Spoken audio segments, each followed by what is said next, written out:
మేడిగడ్డ పైకి no entry, గేట్లు మూసేసి బోర్డు పెట్టిన ఎల్ఎన్టీ సంస్థ. బ్యారేజీ అడుగున బొయ్యారం బయటపడడంతో అలర్ట్.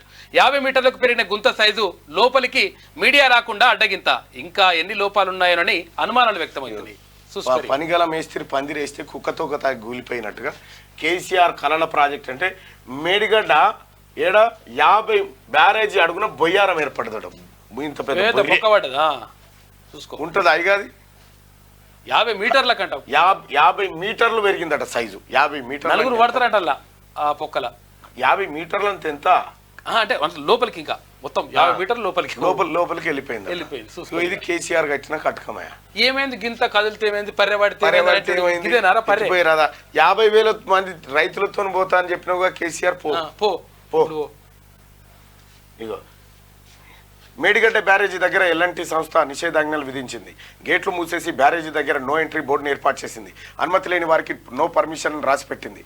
గత బీఆర్ఎస్ సర్కార్ తరహాలోనే మీడియాను రాకుండా అడ్డగిస్తున్నది. బీఆర్ఎస్ హయాంలో కన్నెపల్లి లక్ష్మీ పంప్ హౌస్ గోడగులి 17 బాహుబలి మోటార్లు నీట మునిగిన సమయంలో ఇలాగే నిషేధం విధించారు. మెగా కాంట్రాక్ట్ సంస్థ మీడియాను, ప్రజాప్రతినిధులను ఎవరిని రానియకుండా ఆపేసింది. ఎన్ని విమర్శలు వచ్చినా గేట్లు తీయలేదు.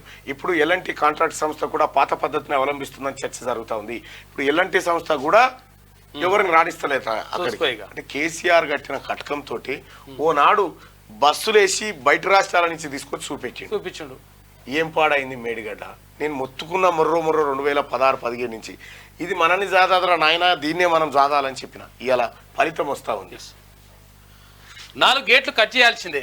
మేడిగడ్డలో మరో 2 గేట్లను తొలగించాలంటున్న అధికారులు. ఇప్పటికే 20-21 గేట్లను తీసేయాలన్న ఎన్డీఎస్ఏ కమిటీ 19-22 గేట్లను కూడా తీసేయాలంటున్న అధికారులు. కేసీఆర్ కటకం యోగిది. ఆయన ఆలోచన, ఆయన ఏది మెదడు రక్తం అంతా ఖర్చు పెడితే ఇవి బర్రెలు. ఈ బర్రెలు